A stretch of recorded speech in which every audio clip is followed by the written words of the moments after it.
Hey, everybody, welcome back to another episode of the Reformed Table Talk podcast brought to you by the Christian Cornerstone 412 Ministries, where we exist to equip the saints for the work of the ministry and to build up the body of Christ. Now, as you already know, we are available on just about any sort of podcasting platform that you can think of, that you listen to your audio platforms.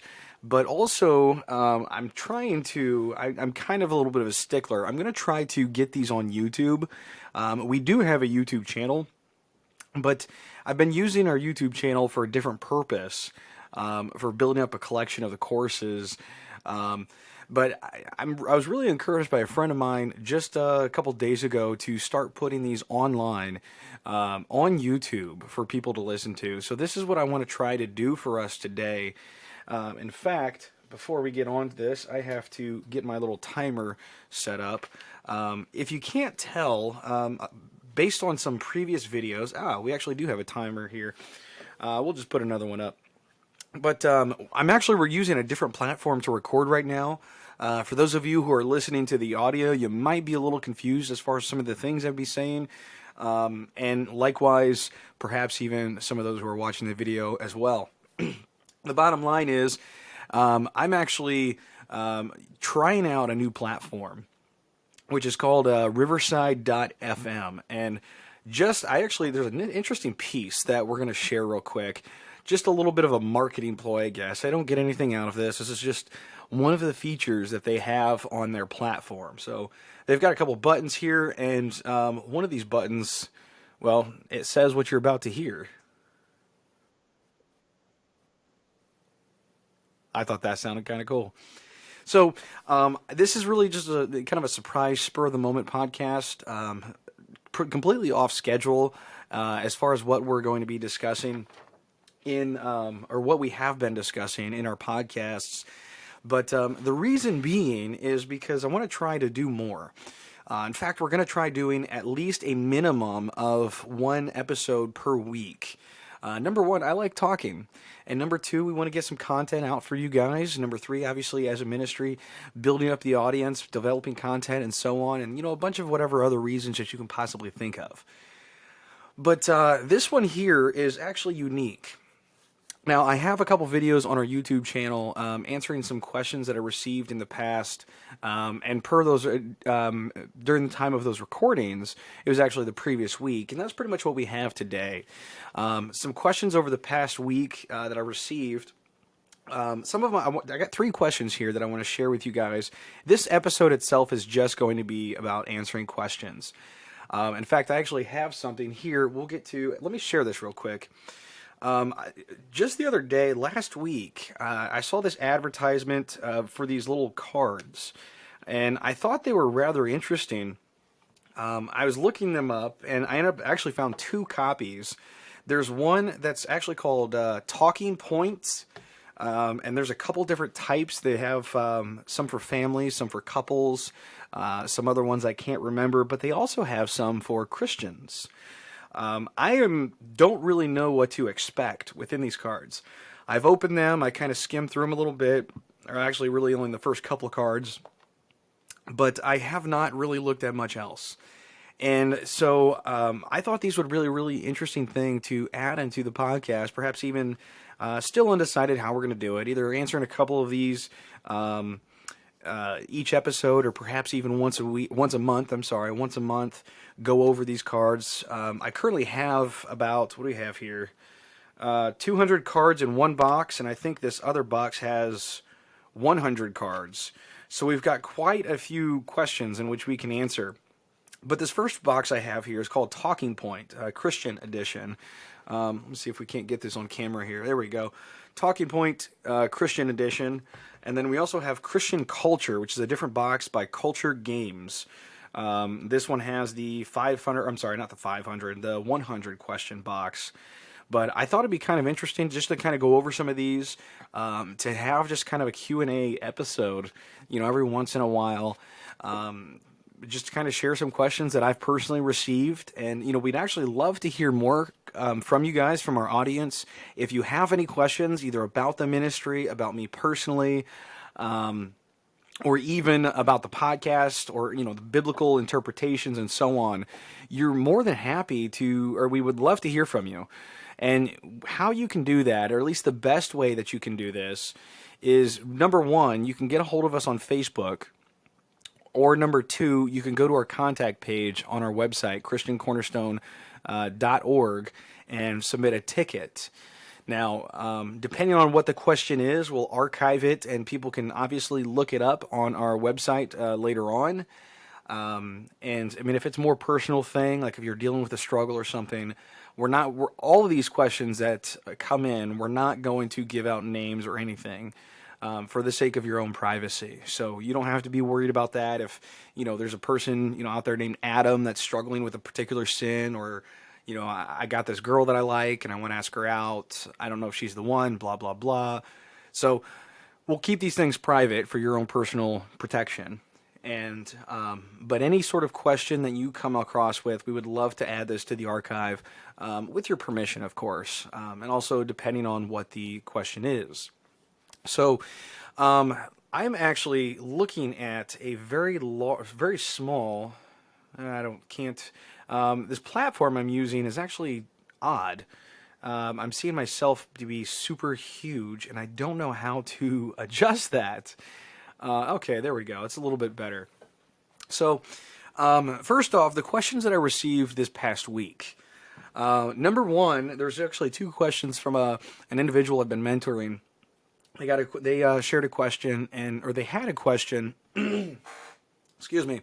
They've had a question, and then they also had their parent have a question, or it was more of a topical discussion that kind of I've molded into a question.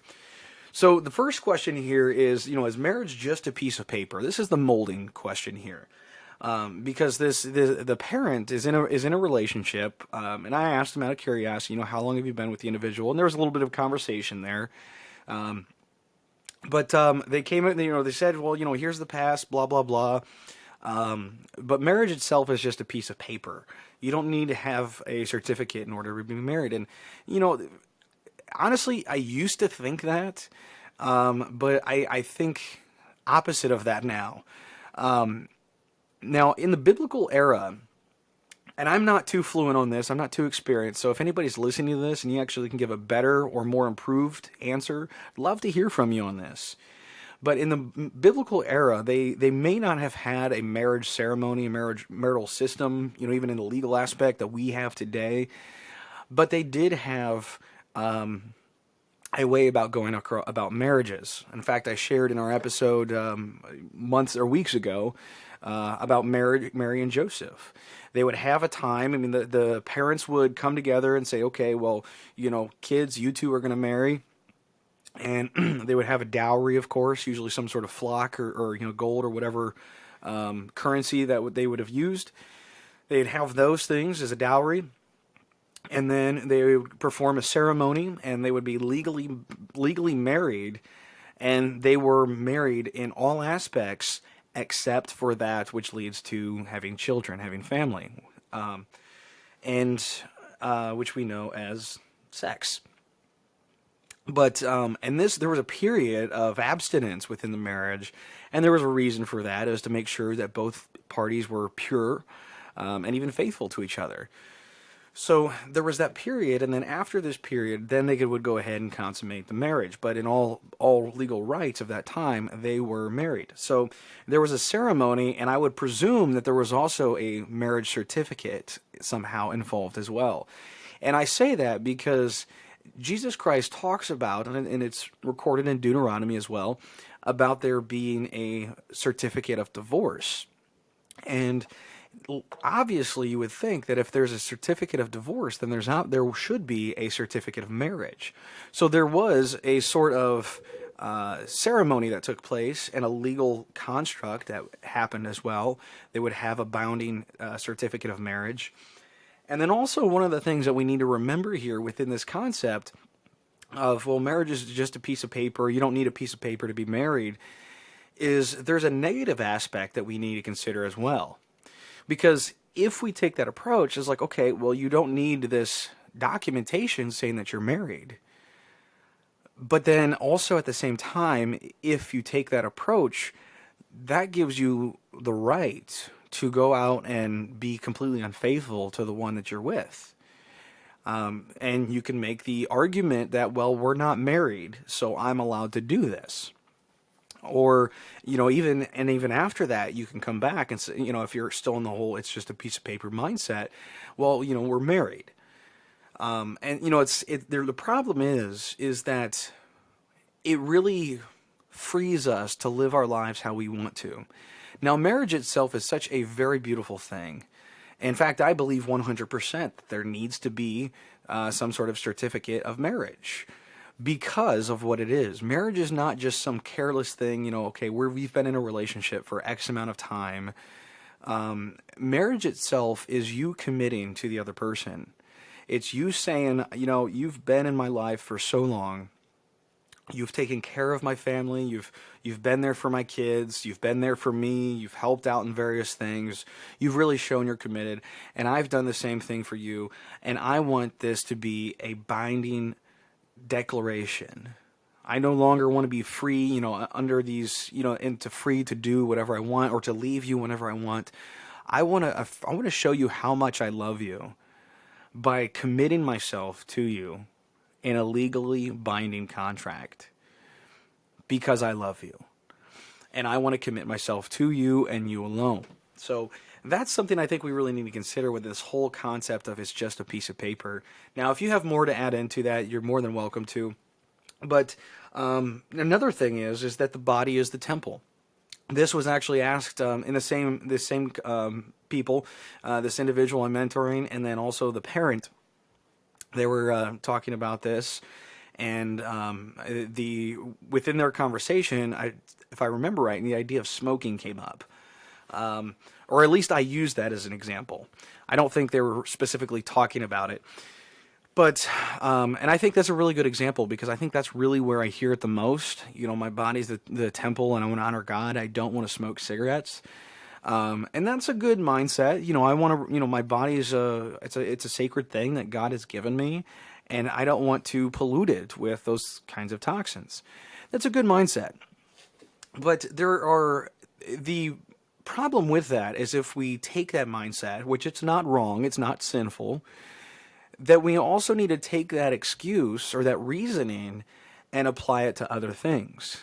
The sugary pops that we drink on a daily basis, or the sugary juices, the candies, the ice creams, the cookies, the cakes, the greasy French fries, and the greasy salty French fries, and so on.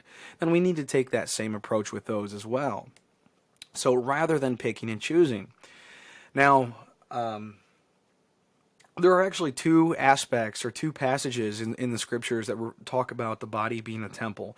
The first one is in 1 Corinthians chapter 3, which is more focused on the community of believers, the community body.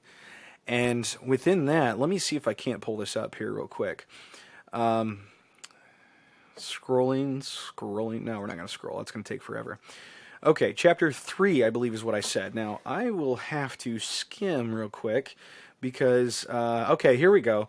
Verse 16, do you not know that you are God's temple and that God's Spirit lives in you? And if somebody destroys God's temple, God will destroy him, for God's temple is holy, which is what you are.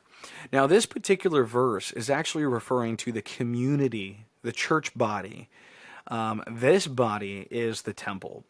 And there's a lot of division going on in Corinth, and this is what's being addressed here. Let me get this on another screen here, is that the body itself is a temple. And the body being the church is the temple of God. God's Spirit lives in you, who? The church body. If somebody destroys or divides the church body, God will destroy him or her as well. For God's temple, the church body, the community, is holy, which is what you are. And this is 1 Corinthians chapter 3, verse 16 and 17. So Paul brings this up, that we really need to be on guard against these types of divisions and be unified. So he's really trying to emphasize is don't destroy, don't divide, but come together. And then also we have in First Corinthians chapter 6, there's another aspect that he has to speak on, which is in regards to sexual immorality, to flee from sexual immorality. Starting in First Corinthians chapter 6, verse 17. I'm just picking a spot to start. But the one united with the Lord is one spirit with him. Flee from sexual immorality. Every sin a person commits is outside of the body, but the immoral person sins against his own body. Or do you not know that your body is the temple of the Holy Spirit, which is in you, whom you have from God? God is the one that has given us the Holy Spirit, and you are not your own. For you were bought at a price, therefore glorify God with your body. So what Paul is talking about here, obviously we've mentioned it, is sexual immorality. Our body is the temple. Every other sin is outside of the body, but sexual immorality is an internal, has internal consequences. And so I think what we would address with this is that there are two types of the idea of being our body being the temple, but I think we need to use it properly. Now, is it wrong to say that, my body's a temple, so I'm not going to smoke cigarettes? No, it's not. And is it wrong to use that for smoking cigarettes, but then going off and eating ice cream? No, I don't think it is, because you're identifying, hazards. In fact, Jesus, and Paul echoes this, I believe, in one of his, I want to say actually, I'm skimming this chapter here. I don't believe it's in this chapter. But he, talks about, meat sacrificed to idols. Those things are allowed. Now, that's a whole nother discussion we're not going to get into right now. But there are some limitations to what we can and cannot do. All things are permissible, but not all things are beneficial. In fact, Jesus makes it clear it's not what goes into the mouth that defiles, but what comes out. So, there's a whole nother argument as far as what you can consume and what you can't. But the bottom line is, if we take care of our body, I think we'll do all right. Now, we're going to go on with that. There's more I'd love to say, but we have, for the sake of time, we're going to go ahead and stop this. Now, I do have here, I want to pull these cards out. In fact, like I said, there are, I've got two decks here, and I actually thought, I looked at the first one, and we'll just kind of start there so we're not missing any of them. But I looked at the first of these, questions of these different color codes for this first box. I have blue, which is icebreakers, green, interpretations, red is hot topics, and yellow, I think, is stories.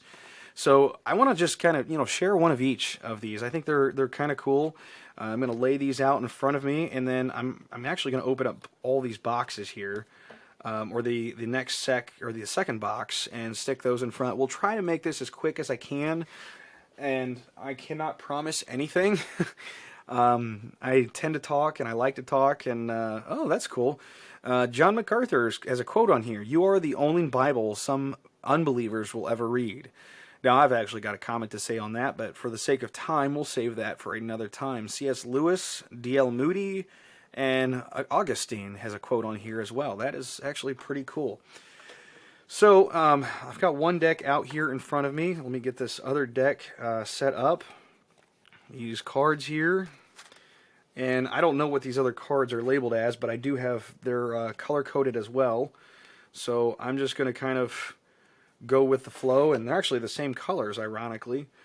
So we'll just lay these out here back to back, and then we'll actually share some of these questions that they have. So pulling from, I don't think it's really going to matter too much, but pulling from the first box, we'll go with the first box, go through all of those, and then we'll talk about the second one. So the first box here, we've got some icebreakers. Do you prefer to read a physical Bible or a digital version? Now, see, I'm actually kind of a stickler with that. I think, honestly, my personal opinion, and there's nothing sinful behind this. I'm not going to condemn you if you think the opposite of me.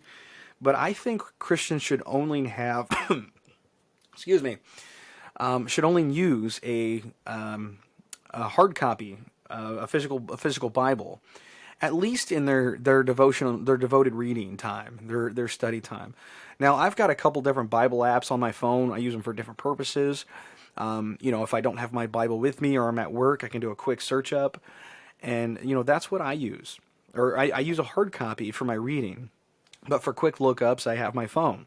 I don't personally like digital copies, and it's not that there's anything wrong with them. But I think, I retain better when I'm reading a hard copy because I'm looking at the pages, reading certain things, and and then when I later on in a discussion, the particular topic comes up, and then in my mind, I can picture it right there. So I think that's beneficial rather than scrolling through your phone and trying to find, what section you're on. But again, there's nothing inherently wrong with either of them. Now, let's see what this here. Ooh, this is a big one. This is Hot Topics. What checks and balances should churches have to prevent pastoral abuse of power? There's actually a lot, and I think we're probably going to have to turn these into a longer podcast. But number one, you want to make sure that you have a group of elders. And I would say at minimum, 3 elders, or 2 elders, including the pastor. Because that way, if there's an issue, then there can be a tiebreaker. Or maybe even 4, or 3 including the pastor. Because if there's a certain, whatever the discussion is like, well, if the pastor says, well, here's my thoughts, I want you guys to vote on this, then you have somebody that can break that tie. Pastor can say, I'm not going to decide this, I want you guys to. So you still have 3 other people. So I think a minimum of 2 to 3 elders, plus the pastor would be beneficial. And I think they could also have, I would say maybe every 6-month evaluation. And, I've got a whole system as far as what I'm kind of working up as far as how a pastor should be evaluated. I'm not personally ready to share that yet. It's just in my mind.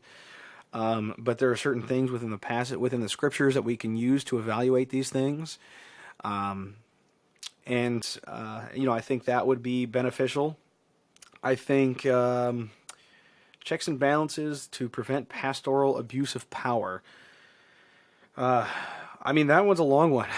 You can actually go more, but I think ultimately at the core of things is having a plurality of elders within the church can be helpful for that particular piece.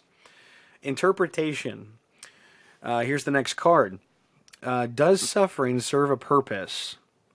And are there benefits to our trials? Yes, there is. Yes, it does. And yes, there are. Let me actually look this up here.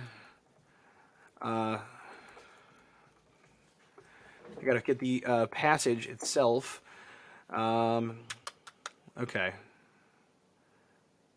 I think, here, let's go with this one here.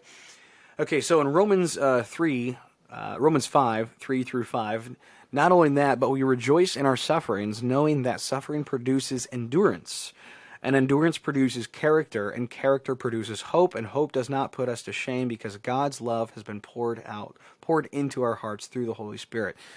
So the big thing that I see here is that suffering produces character. Suffering actually, because of suffering, when we have suffering, it's not always negative. We need to recognize these things because suffering can be positive. There are a positive outcome. Now, I would say positive and negative in the mindset of you could be in the wrong and your suffering could be a consequences or the discipline from God because of what you've done. But also on the positive side, as a Christian, we are called to suffer. We're every single day. We will suffer. We will be tormented. We will be accused. We will be insulted. We will be, like Paul, locked in jail unjustly. Bunch of different things. And so these things are bound to happen. But ultimately, as we see here, suffering produces endurance, which produces character, and character produces hope. But this suffering can be used as a learning tool for us. However it may have come, like I said, either consequences or blessing, we have something to learn through that. In fact, I was sharing with the young individual that I'm mentoring right now the other day, a couple weeks ago, I think is what it was. the purpose of suffering. I mean, you think of this, you look at Paul when he's being tormented by these demons. He's asking the Lord to remove this thorn from his flesh, and God responds back, "My grace is sufficient." But it even goes further than that. You have all of the apostles who are who are with their various struggles, and there's, God, what's going on? My grace is sufficient. Jesus Christ on the cross, my grace is sufficient. And when we're dealing with our own personal struggles, my grace is sufficient. Now, what does that mean? Well, my grace is sufficient. At least how I think about it, and I think about it quite a bit these days. There's a particular issue going on in my life, which I'm reminded about His grace being sufficient. And what we take from this is that we have, how do I want to say this? We have we're reminded that we should look to the cross, look to Jesus Christ for our strength, and to really not try to rely or not try to do these things alone. I mean, there's stuff that we should do, absolutely. But there are also things that are out of our control, and we need to recognize that in those times, His grace is sufficient. So, our next one here, I think, let me actually double check. What was that, a green card interpretation? Yes, it was. Okay, so we got a yellow card. This is the last of this deck, and then we're going to go off this other deck here. Let's discuss, this is stories. What are some ways Christians and the church can support members experiencing significant life changes? I don't know if we're talking about puberty. I don't know if we're talking about the death of a loved one. I don't know if we're talking about high school or college. What are some of the ways Christians and the church can support members experiencing significant life changes? Well, first off, I think the church in general needs to be more giving. I can't speak for any church in itself because I don't know how churches do these things. However, I think that, in my opinion, I think churches can be more giving to their congregation. When we look in the Gospel, or not the Gospel of Acts, but when we look in the book of Acts, we have these people being converted, they're selling their things, and they're giving away the stuff that they don't need to the community, to those who are in need. And I think in that sense, the church body could be more giving. Given a scenario, let's say a spouse abandons, leaves their spouse, and they go off, they're getting a divorce, and they take so many different things from the home. Well, the one who is still in the home is responsible, or has to, come about these things and replace them. So, they could be anything from kitchenware to, a table, to, the TV or the bed, whatever else that you can possibly, whatever you have, your spouse might take these. In fact, I actually have a coworker, he's no longer there. He left about a year ago. But at one point, his spouse literally took everything from their place, and he was left with a chair and one other thing I can't remember. So, he was looking for anything that he could, but it took some time, obviously. But these are things that we can't get back. If one spouse takes these things, we still need them. If, for example, cookware, you still need to cook your meals. You need the pans, you need the pots, you need the bowls, the spoons, and so on. And if these things are taken, you're going to be spending a couple $100s on these things.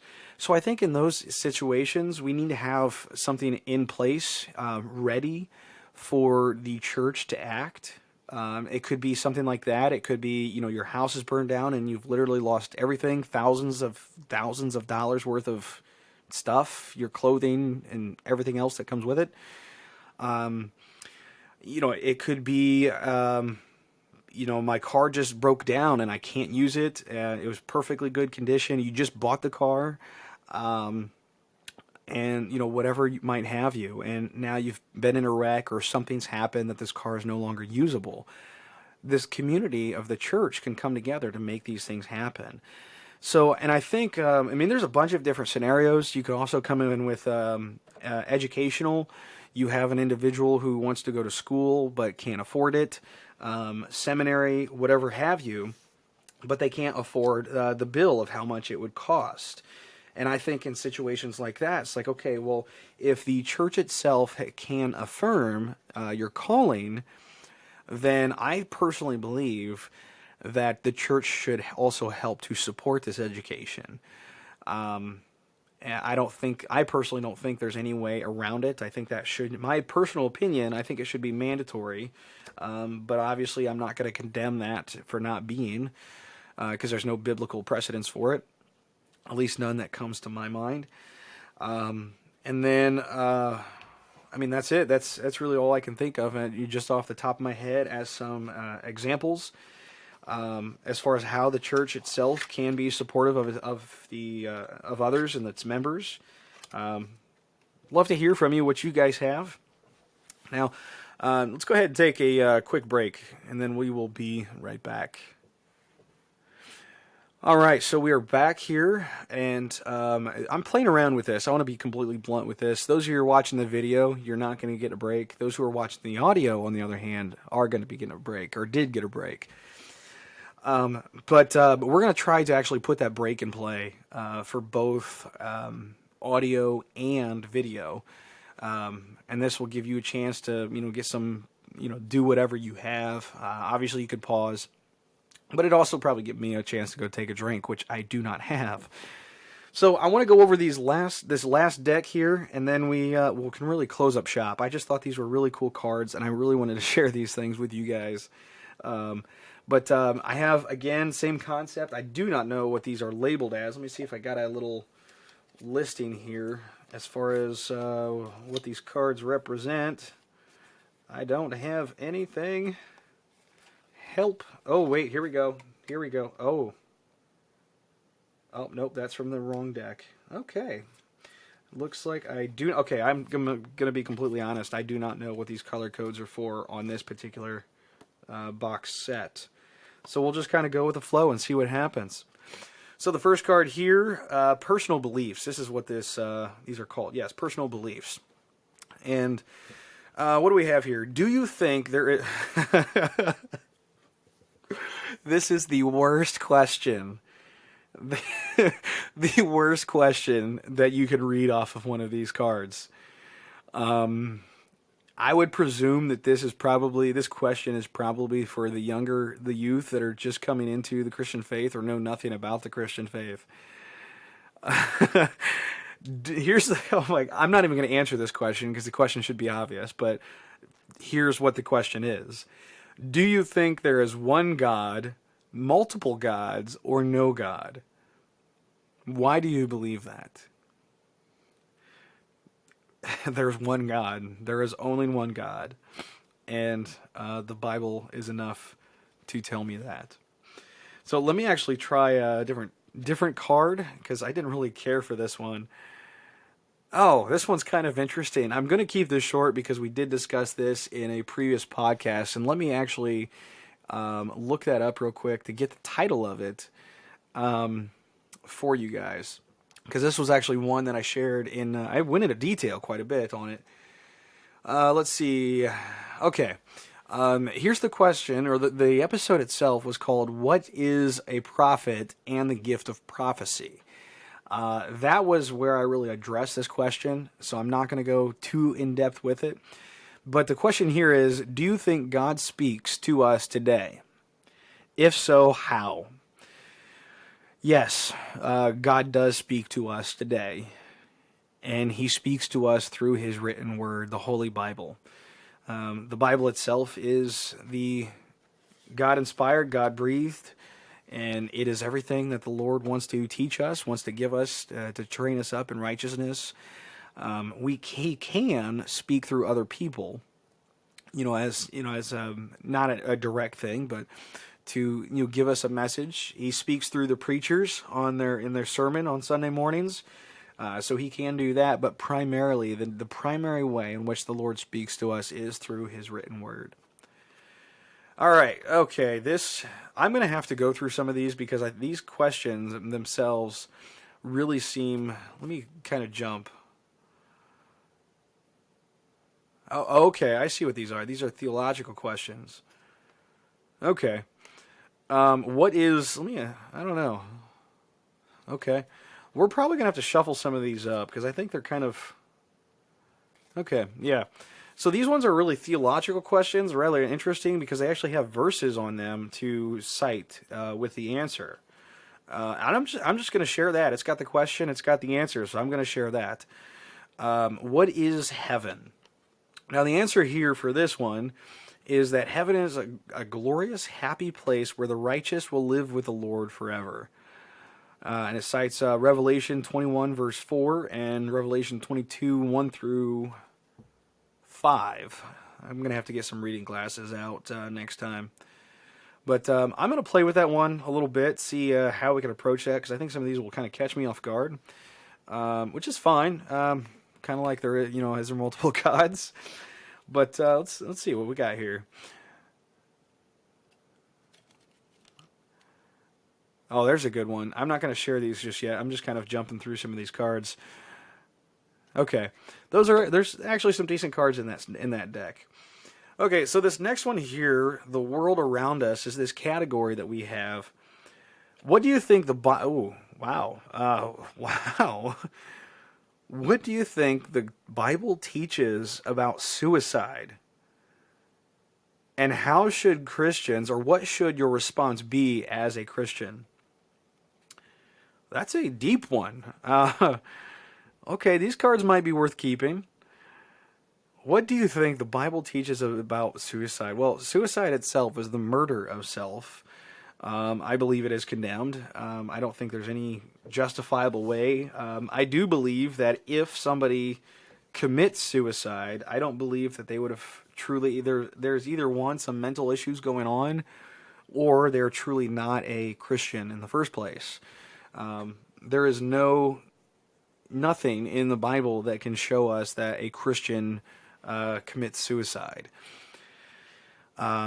So, and that's my argument. When people commit suicide, I was like, I pray that the Lord has done something. And it's a sad thing to think about, to be honest. We hear stuff like this all the time.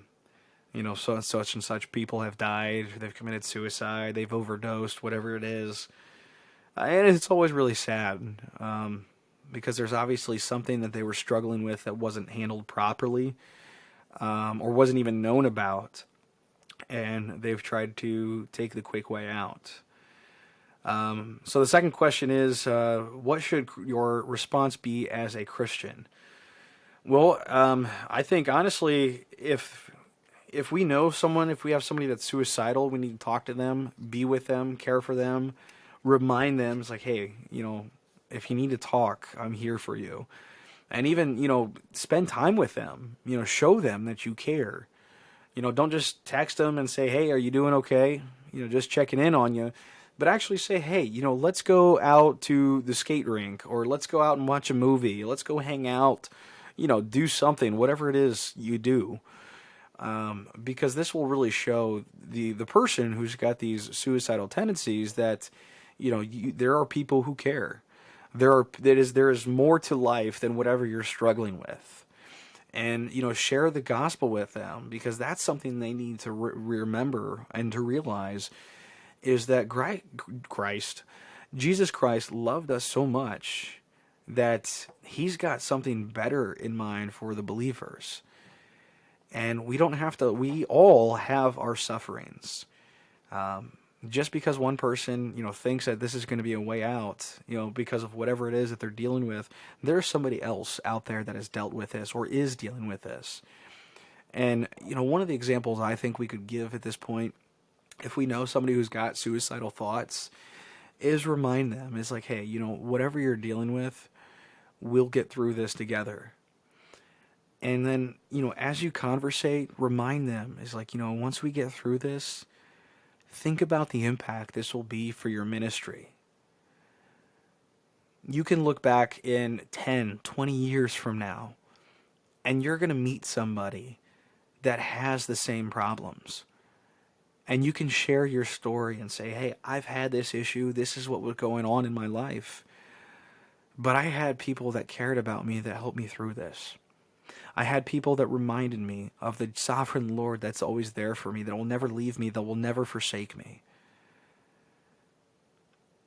And this is how I've gotten through it. And I understand what you're going through. And I'm here for you.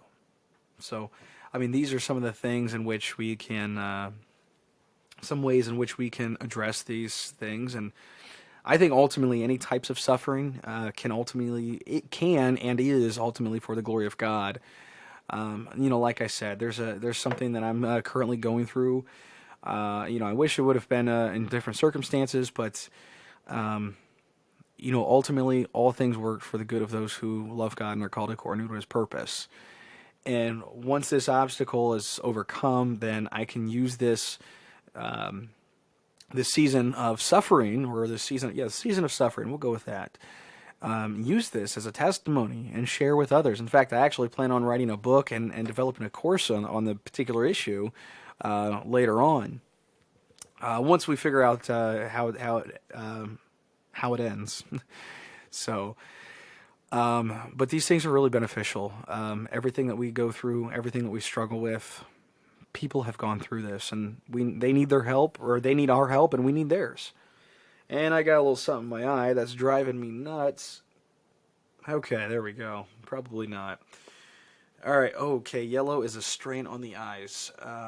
Faith journey is what these cards are. Does anyone else's faith inspire you? Well, I would say that the primary inspiration that we should have for our faith should be Jesus Christ. He's the ultimate example. I really shared with an individual the other day that Jesus Christ didn't give up on us, so we shouldn't give up on others. So I think that's the primary goal, or the primary focus of our faith, or of our inspiration. But if we're talking about on a worldly plane, does anyone else's faith inspire you? I mean, there's so many people that inspire me. Like I've talked about many times in the past, R.C. Sproul and John MacArthur. Those are men that I've learned a lot from, that inspired me and actually helped to refine the vision of this ministry. But there's also another one. The biggest one that really comes to my mind is my own grandfather. He passed away years ago, but this was a man of God. He obviously had his struggles, but he was a man I looked up to, and still is. There's one key thing that he shared with me I will never forget, is that he said, if we're too busy for God, then we're too busy. And there's other things that he shared with me, but he's really helped my faith. I really look up to the gentleman, and that's what I have.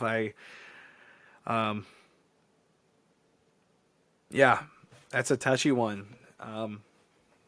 He was a good man. He was a really good man. In fact, I actually have his King James Thompson Chain Bible. It's actually in a lockbox in my bedroom, and it's staying there because I hope to use it one day. The Lord blesses me with the opportunity to preach in the pulpit. It's going to be very difficult, I'll be completely honest with you, because it's King James. But I've already had it. I'm already dedicated to the very first sermon that I preach in the pulpit is going to be out of his Bible. He wasn't a pastor, but it's just I've looked up to the gentleman. I looked up to my grandfather a lot, and I just that's just something that's kind of special to me. So that's just kind of one of the things, he's my inspiration. I really wish he was there through my spiritual upbringing into the Christian faith. I wish he could have, been there throughout my my degree. I wish he could have shared this ministry with him. My dad, he passed away a few years ago. He shared. I didn't have quite a deep relationship with him because by the time we settled our things. He started to get sick, so we didn't have too much time, but I look up to him as well. He wasn't around quite a bit, but he was my father, and looking back in hindsight, he tried, and I admire him for that, for his efforts. So, but he's told me, quite a bit that how proud he is of me, and before he passed, obviously. And we're gonna go on a new topic. That's a little bit more sensitive than I thought it'd be. Actually, I'm just realized that's all the cards I can give you right now, because that's all the. I mean, we did 4 of each of those, and I'm. Oh, here's another one. I almost forgot about this. This was a question somebody gave me the other day. I'm actually have a friend of mine. We're going through the MacArthur Daily Bible, and I'm kind of cheating. Instead of doing both Old and New Testament, I'm going through Old Testament. And so I have not shared that with them, and they're probably going to be listening to this podcast, and I'm probably going to get the 3rd degree on this. But they asked a question for me. Can you expound on this a little bit? Let me see here. Here it is. Verse 7, or Matthew chapter 7, verse 6. Do not give what holy to the dogs, or throw your pearls to the pigs, otherwise they trample under the feet and turn around and tear you to pieces. Now, this isn't in a section, in its context, is referring to judgment. Now, this is, first off, people do take it out of context, as far as the whole do not judge, which I think we've actually discussed that at one point. We're not going to today, but I just want to make that clear. That's taken out of context far too much. But it's talking about how to judge. And this, do not give what is holy to the dogs requires some level of judgment. So we do need to judge. We are permitted to judge others, but we need to make sure that it is a right and righteous judgment. I'm about to spill these cards here. So to expound on this, and what they shared with me was that, well, I know what this means, but can you elaborate more, I think is what it said. They sent me a text message on it. And, my biggest thing here is what I learned is this is in reference to the gospel. Do not give what is holy to the dogs. The dogs themselves are in the scriptures, or even in that time, is really considered those who are inferior, those who are the lessers, those who are unworthy. There's 2 types of dogs. There was the house dog, and there was the wild mutt that's out on the streets. And this one here, I don't have my concordance up with me. I'm not going to go that far. But or do not throw your pearls before the pigs. The pearls themselves are a very precious commodity during that time. And the idea of something being holy don't give what is holy to the dogs.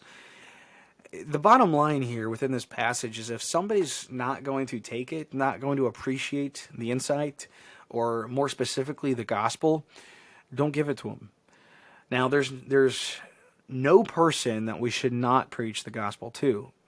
However, if it comes to the point that this individual that we're talking to, for example, it could be a coworker, if we've shared the gospel with them so much and they just blow it off, then, have nothing to do with it. It's like, look, I've shared with you what I can. You don't want to hear anything, so I'm not going to speak. In fact, I remember sharing that with somebody a couple years ago. You think about these things. For example, myself, if you're watching the video, you can kind of see some Star Wars stuff behind me. I'm a fan. I don't collect too much anymore. I used to collect quite a bit. In fact, I have them in a bunch of boxes. I'll be completely honest with you. I would love to take them out at one point and have them on display in a room, but that's another time, besides the topic. But using this as an example, I've got a bunch of Star Wars things. I even got theological books. I guess that'd probably be the current and the best example. These are the things that I have now. Giving these theological books, I'm a nerd. I'm not going to deny that. I wear that proudly. You're not going to give me a football, or you shouldn't give me a football, because I don't know anything about sports. I don't appreciate sports. I don't care about sports. I'm not even going to try to play sports. It's just not my thing. it would be wrong for somebody to give me a football because they know it's not going to be something I'm going to appreciate it. I'm going to give it off to somebody else. And he's like, well, it might have been a gift to me, but it's not something I appreciate. It's going to be trampled under the feet and, treated with disrespect. The bottom line with this idea is that we give to those who will receive it. And this is in reference to the gospel. This might be a very bad example that I'm trying to give you, but the bottom line here, that what Jesus is telling us here is in reference to the gospel. Now, again, there shouldn't be any person in which we do not preach to, we do not share the gospel with.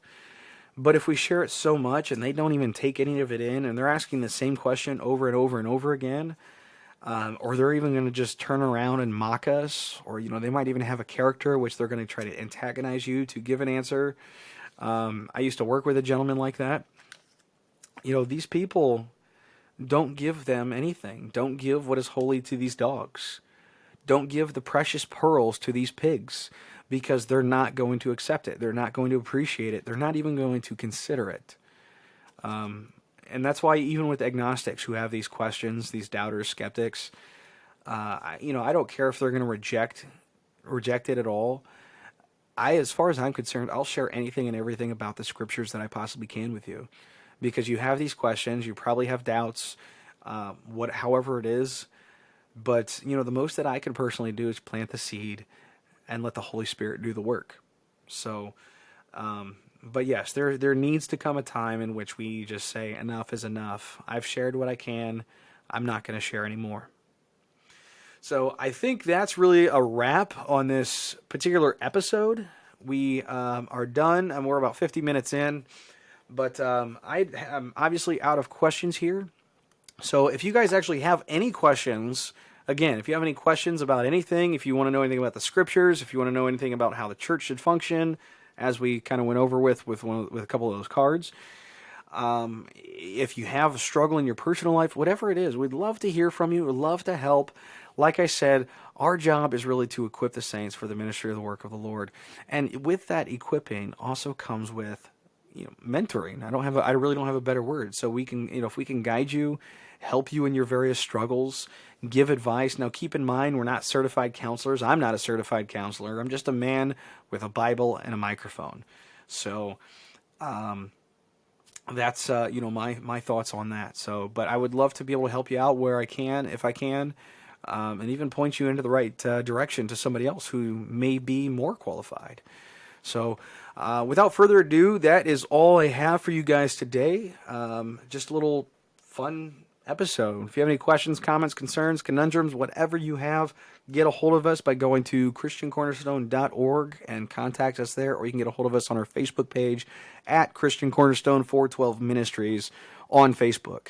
So I'd love to hear from you guys, and until our next episode, you guys have yourself a very wonderful time. God bless.